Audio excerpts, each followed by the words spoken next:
नमस्कार, मी गायत्री. आता आम्ही आहोत कॅनडामधल्या अल्बर्टा या प्रोव्हिन्समध्ये आणि त्यात कॅल्गरी सिटीमध्ये.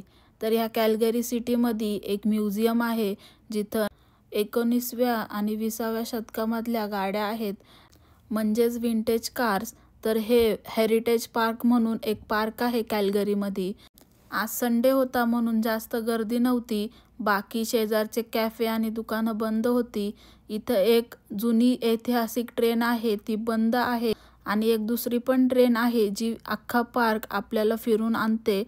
तर हे आहे गॅसोलिन ॲले म्युझियम. याच म्युझियममध्ये सगळ्या विंटेज कार्स आहेत आणि जुने पेट्रोल पंप्स पण आहेत.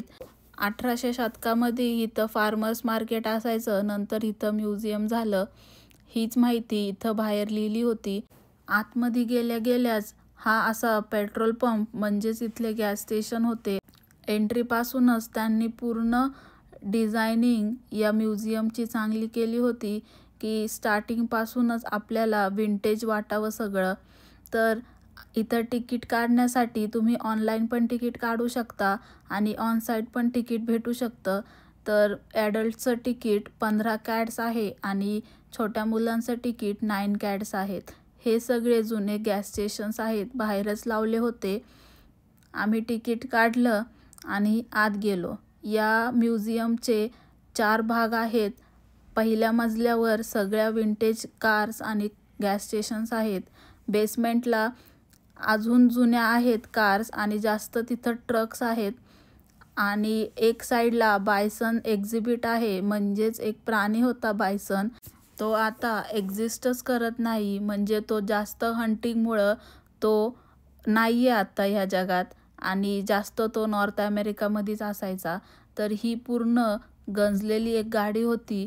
त्याच्या टायरचे रबर सगळे निघालेले होते. तर ही स्टार्टिंगलाच लावली होती की कसं त्याचं रस्टिंग होतंय, पण तरी पण ती कशी दिसतीये. त्यानंतर चालू झाल्या गाड्या. 1908 पासून ते 1930 पर्यंत इथं गाड्या सगळ्या लावल्या होत्या. आणि एका बाजूला वन ऑफ द फाउंडर या म्युझियमचे, त्यांचे सगळे कपडे आणि सगळं सामान ते पण इथं ठेवलं होतं, कारण ते आता नाही आहेत. 20व्या शतकातील गाड्या आणि पेट्रोल पंप तुम्हाला त्या काळातील जीवनशैलीचा एक चांगला अनुभव देतात. तर इथं अशी माहिती दिली आहे की 100 वर्षापूर्वी जो रोड तयार केला होता, पहिला रोड जो कॉन्क्रीटचा, म्हणजेच आपल्या आत्ता डांबरी रोड आहे, तो अल्बर्टामध्ये पहिला रोड बनवला होता 100 वर्षांपूर्वी. आणि त्याआधी जास्त खडक असायचं, दगडी असायची, त्यामुळं लोकांना गाड्या चालवायला अवघड पडायचं. पण रोड बांधल्यानंतर गाड्या चालवणं सोपं झालं. तर ह्या सगळ्या 1908, 9, 10, 11, 12 आणि 15 पर्यंतच्या गाड्या अशा वरती छप्पर नसलेल्या असतात, म्हणजेच क्लोज नव्हत्या. नंतर त्यांनी त्याच्यामध्ये इनोव्हेशन केलं आणि अशा बंद गाड्या तयार झाल्या. इथं लिफ्ट पण आहे, कारण हे 3 मजली म्युझियम आहे. बेसमेंट, मेन फ्लोअर आणि अजून एक फ्लोअर. तर हे सगळे जुने गॅस स्टेशन्स आहेत, म्हणजेच पेट्रोल पंप असे असायचे. इथले लोक याला गॅस स्टेशन म्हणतात आणि आधी कम्प्युटर पंप म्हणायचे. अजून एक प्रकारची पंप असायचे ते म्हणजे क्लॉक फेस पंप. म्हणजे ह्या पंपवरती वरती घड्याळ असायचं आणि 1 गॅलॉन पेट्रोल भरल्यानंतर तिथं रिंग व्हायचं, म्हणजे कस्टमरला आणि जो सर्व्हिस देतो त्याला पण समजायचं की 1 गॅलॉन भरला गेलाय, कारण आधी एवढं डिजिटल नव्हतं आत्ता जसं आहे. ह्या ट्रक्स आहेत ज्यांनी हे सगळे ऑइल्स, केरोसिन जे पण होतं त्यावेळेस फ्यूल, ते असं ट्रकमध्ये, किटल्यांमध्ये मोठ्या मोठ्या. एशियामध्ये हे केरोसिन आणि ऑइल ट्रान्सपोर्ट करण्यासाठी हे लोक शिप थ्रू ट्रान्सपोर्ट करायचे आणि अशा मोठ्या मोठ्या किटल्यांमध्ये नेत असतील. एवढ्या भारी भारी गाड्या होत्या इथं आणि त्यांनी चांगल्याच मेंटेन केल्यात, कारण हे जगातलं सगळ्यात मोठं पब्लिक कलेक्शन आहे गाड्यांचं. आणि इथं काही काही गाड्या ॲडॉप्शनसाठी पण आहेत, म्हणजे तुम्ही विकत पण घेऊ शकता. वरती तुम्ही वेगवेगळ्या फ्यूलच्या कंपनीजची नावं बघू शकता, जे आधी फ्यूल्स, ऑइल्स, गॅस हे सगळे विकायचे आणि त्यामधली मेन कंपनी होती शेल कंपनी.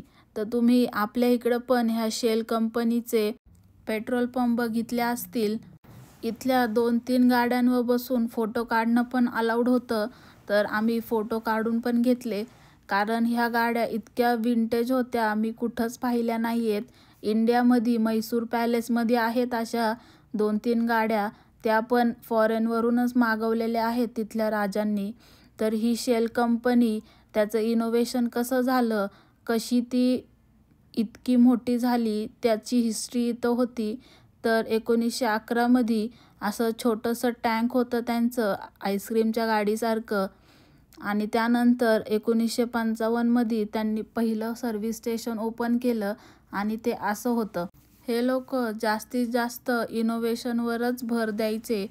नंतर 1970मध्ये ती पहिली कंपनी बनली ज्यांनी अनलीड गॅसोलीन विकायला सुरुवात केली, म्हणजे ज्या फ्यूलमध्ये लीड नसतं.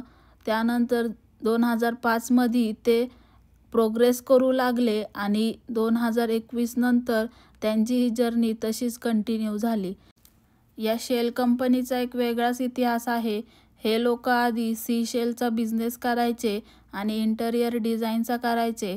त्यामुळं ह्या कंपनीच्या लोगोला शेलचं सिम्बॉल आहे, पण त्याचा शेलसोबत काही संबंध नाही आहे आता, कारण जो फाउंडर होता त्यांच्या मुलांनी नंतर या कंपनीचं गॅस कंपनीमध्ये रूपांतर केलं. तर अशा गाड्या होत्या आधी. त्याचं स्टेअरिंग, पेट्रोल आणि स्पीडचं मीटर असं होतं आणि इतक्या मोठ्या मोठ्या सीट्स होत्या. असं वाटतं की आत्ता जर अशा सीट्स असत्या तर आपल्या इंडियामध्ये 4-4 लोक बसली असती इथं. तर ही 1927मधली गाडी होती आणि सगळ्या गाड्या बघू शकता की त्याचं समोरचं जे बोनेट असतं ते किती मोठं आहे. तुम्ही कधी अशा म्युझियममध्ये गेला असताल आणि इंडियामध्ये सुद्धा जर असे म्युझियम असतील तर त्या जागेचं नाव नक्की कमेंटमध्ये सांगा आणि नवीन असताल तर प्लीज सबस्क्राईब करा. आम्ही हे दुसऱ्या मजल्यावर आलोय आणि इथं सगळे ट्रक्स आहेत.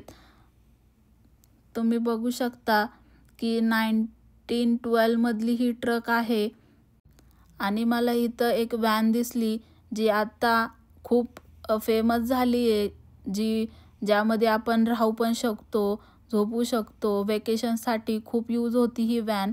तर ती 1959पासून होती, फक्त तिला टो करायला लागायचं दुसऱ्या कारनी. यामध्ये सगळं आहे, किचन आहे, बसायला जागा पण आहे, टेबल पण ठेवता येतोय आणि वेगवेगळ्या आपल्या ज्या वस्तू आहेत त्या सगळ्या बसतात आहे. आतमध्ये स्टोव पण होता, हे कॅमेरा आहे, पत्ते पण होते. म्हणजे सगळ्या जुन्या गोष्टी जेवढ्या पण ह्या व्हॅनमध्ये होत्या त्या सगळ्या बाहेर ठेवल्या होत्या. आतमध्ये कबड पण होता आणि इथं छोटासा स्टोव आहे, डब्बा आहे आणि बुक्स, गेम्स आणि थोडंसं फ्यूल पण आहे. त्यानंतर तुम्ही बघू शकता की ह्या कारलाही व्हॅन टो केली होती. तर हे लोक ही व्हॅन समर वेकेशनसाठी वापरायची आणि पूर्ण एडमॉन्टनपासून कॅम्पलूप्सपर्यंत जायची. ही सगळ्यात पहिली कार मॉडेल होती जी बनवली होती, ज्यामध्ये ब्रेक्स आणि इंजिन्स, मोटर हे सगळं होतं. पण त्यांनी सीट वगैरे काही बनवलं नव्हतं, फक्त ट्राय केलं होतं की कशी बनू शकते. आणि ह्या म्युझियममध्ये सगळ्यात जास्त हे गॅस स्टेशन्सच होते. सगळे मला वाटतंय कॅनडामधले सगळेच गॅस स्टेशन उचलून इथं आणले असतील जुनेवाले, कारण प्रत्येक कारच्या पुढं 2-2, 3-3 गॅस स्टेशन्स होते. हे सगळे ट्रक्स आहेत जुनेवाले आणि त्याच्या मागं ट्रॉली पण आहे. आणि अजून एक अशी ट्रक होती जी गाड्या टो करून नेती. तर ही डायमंड टो ट्रक आहे, ज्याने आपण दुसरी गाडी जी बंद पडलेली असती किंवा पंक्चर झालेली असती ती टो करून नेऊ शकतो. त्यावेळेस अशा पण टो करायच्या गाड्या होत्या. आणि या साईडला ट्रक्स आहेत ज्यामध्ये किटल्या ठेवलेल्या आहेत फ्यूलच्या. तर आम्ही एक सायकल पण पाहिली जी मोटराइज्ड बायसिकल होती. त्यामध्ये पण फ्यूल भरता येत होतं आणि ती 1919 मधली होती. आणि शेवटी ही घोडागाडी पण होती जी तुम्ही जुन्या काळातल्या मूवीजमध्ये पाहिली असेल. याच म्युझियममध्ये बायसन एक्झिबिट म्हणून एक म्युझियम पण होतं, ज्यामध्ये बायसन्स कसे हंट झाले आणि कसे एक्सटिंक्ट झाले या जगामधून त्याचं पूर्ण एक्झिबिशन होतं. त्याचा एक वेगळा व्हिडिओ मी बनवणार आहे. हा व्हिडिओ तुम्हाला आवडला असेल तर लाईक करा. या म्युझियमचा अजून एक पार्ट होता जिथं गॅरेजमधलं सामान होतं, म्हणजेच गॅस स्टेशनच्या बाजूलाच गॅरेज पण असायचे, आत्ता असतात तसेच. तर इथं सगळं गॅरेजमधलं सामान आणि जुने इंजिन्स, मोटर्स हे सगळे लावलेले होते. आणि जुने रोड मॅप्स पण होते, जे त्या काळात ते यूज करत असतील, कारण आजच्यासारखी GPS सिस्टीम त्यावेळेस तर नव्हती, म्हणून मॅप्स थ्रू ट्रॅव्हल करायचे ते लोक. तर हे एक इंजिन आहे तिथलंच. मॅपमध्ये आम्ही बघत होतो की सॅल्मन आर्म त्यावेळेस होतं का नाही, तर होतं त्यावेळेस. आणि ते मॅपवरती पण दिसलं आम्हाला की ब्रिटिश कोलंबिया आणि अल्बर्टा हे शेजारचेच प्रोविन्स आहेत. आणि या मॅपवर सुद्धा ब्रिटिश अमेरिकन लिहिलं होतं, कारण हा मॅप ब्रिटिशर्सनीच बनवला आहे. आम्हाला सॅल्मन आर्मसुद्धा भेटलं. इथं आहे. बाय.